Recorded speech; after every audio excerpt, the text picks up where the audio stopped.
Welcome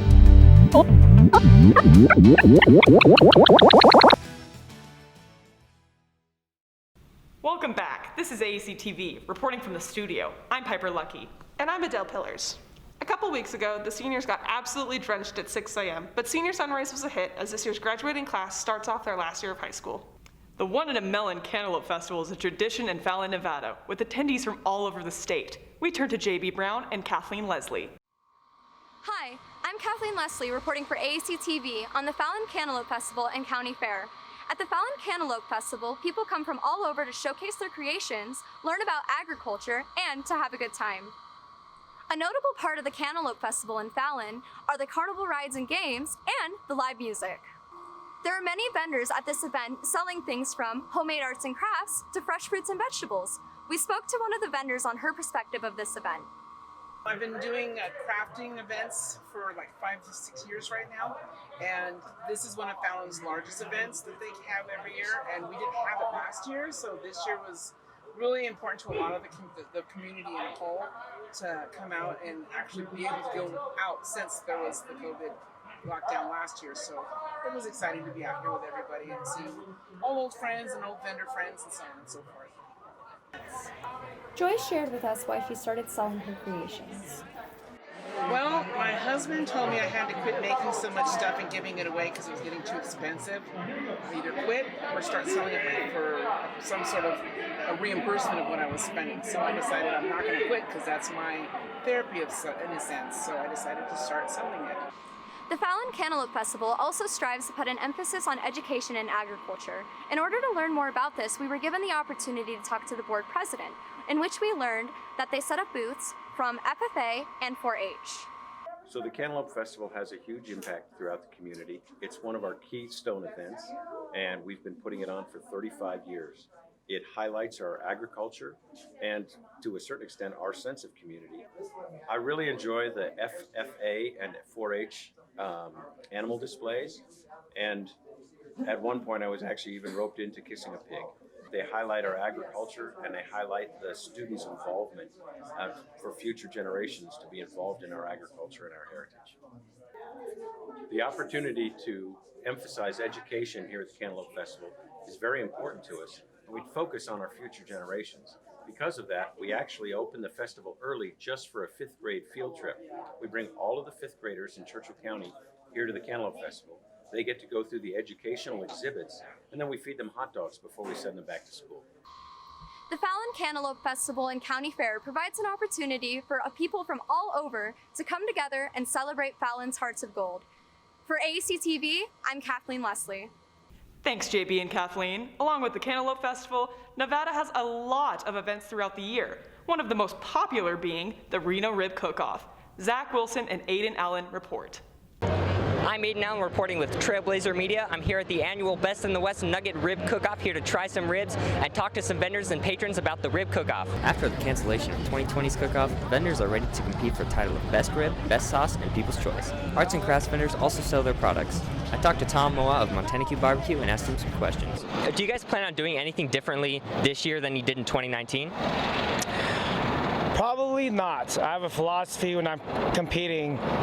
If it works, you don't need to change it. You know, like the good old saying says, if it ain't broken, why fix it? How do you guys think you would have performed in 2020 if they decided to have the Rib Cook-Off? You know, it's actually really hard. We just do our best. You know, we do what we do normally, and we send it up to the judges, and it falls into their hands. You know, we do our best to put out the best product, so we have no control over that. But as long as I know, or we know that the, quality or the standards is up to their likings, then that's, up to the judge to decide, who's got the best ribs. How long have you been here? About an hour, a little over an hour. Are you guys locals of Reno? No, but we usually come out here every year.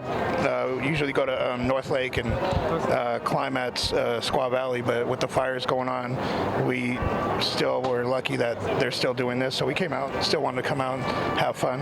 What are you most looking forward to about this Rib Cook-Off? Just getting a different kind of sausage, trying a different type of ribs. They always have little things for the kids, for the family, for the house. It's a good time out. I also spoke with Jay Rathman of BJ's Barbecue to get a local perspective. You know, coming into this year, we really didn't know what to expect. Obviously, the weather has been actually really good. We haven't had the smoke that we've had for the last month and a half, so that was a big factor. That might have kept people away. What we tried to do is just basically the same thing we've done for the last 32 years. And then, what's it like being a local business at the Rib Cook-Off? It's majorly different. So the thing is you have to look at it like this. We're a local, we're a mile down the street, and people will feed all these people at least once throughout the year. You know, a lot of them are great customers, but they're here to try what they can't get. Here's Kevin McFarland with Get or Smoke, this year's first place winner. So are you planning on doing anything differently this year than you did in 2019? No, everything's still the same. We hold best sauce from 2019. We're going to turn in the same sauce and win it again. So what goes into making a good sauce? Time, a lot of brown sugar, a lot of juices, a lot of straining, a lot of spices and herbs, and we'll leave that one right there. This year's cook-off hit with a bang after the cancellation in 2020, and the enthusiasm of the patrons and the vendors is immense. We tried a lot of great ribs, several awards were given out, and overall, we had a great time. Reporting with Trailblazer Media, I'm Aidan Allen. Thanks, Zach and Aidan. Seniors, mark your calendars for September 26th, October 13th, and October 27th. TMCC representatives will be in the campus during lunch to help fill out the Promise Scholarship application. With this new year, let's see what we can expect from leadership. With the difficulties of last year restricting activities both in and out of school, forcing leadership to work around them, they were unable to hold as many major events. With the coming of the new school year and the changing COVID restrictions, we can expect more events and activities from leadership. It was very different switching from a normal year to a COVID year because not only did our leadership teachers change, but we also had to adjust to all of the changes that came with it.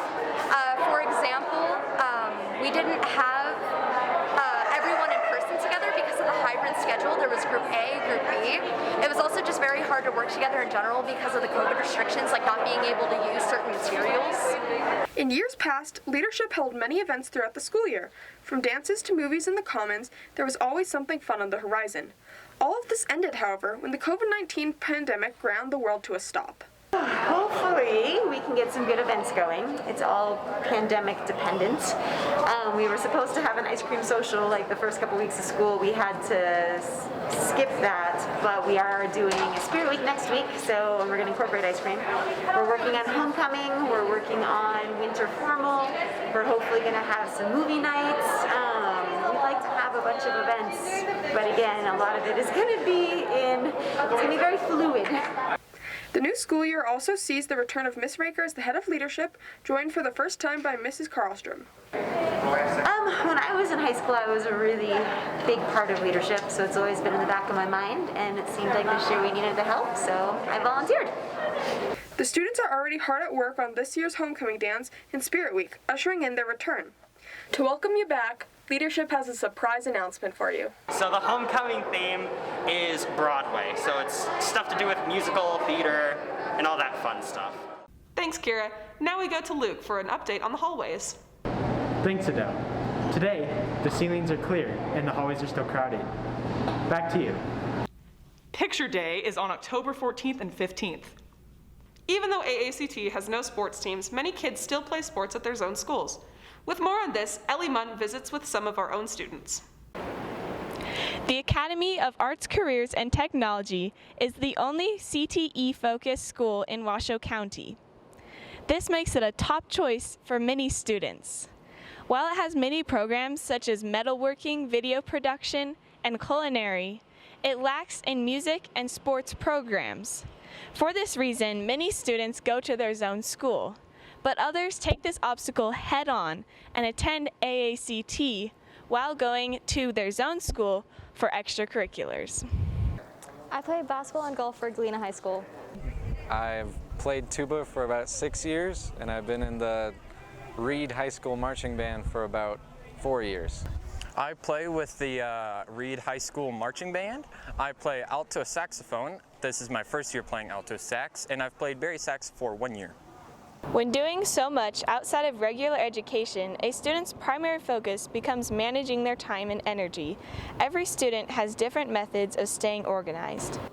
I mean, it's definitely difficult, especially with the time management part, but you just have to get good at it. You have to be able to manage your time and prioritize what you want to get done in a day.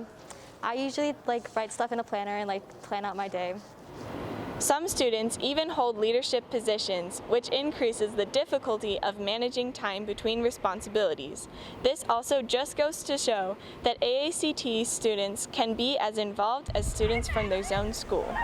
I am the low brass section leader.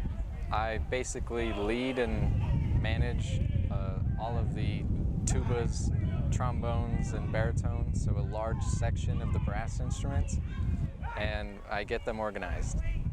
Another major responsibility for students is transportation, which can pose a major obstacle for younger students. I get here by my lovely sister Adele. She drives me from AACT to Reed with a few other freshmen that do sports here as well. Well, I can drive now, so it's easier, but before I used to have a parent come pick me up and drive me to games and tournaments and that kind of stuff. AACT is an incredible option for high school students, and we're not just limited to what it offers. Students at AACT prove that doing extracurriculars at their zone school is a realistic option. Reporting for AACTV, I'm Ellie Mundt. Thanks, Ellie. Our AACT flower shop is now open, and they have flowers for every occasion. Contact Miss Smith at malsmith@washoeschools.net. With AACTV, I'm Adele. And I'm Piper. See you next time.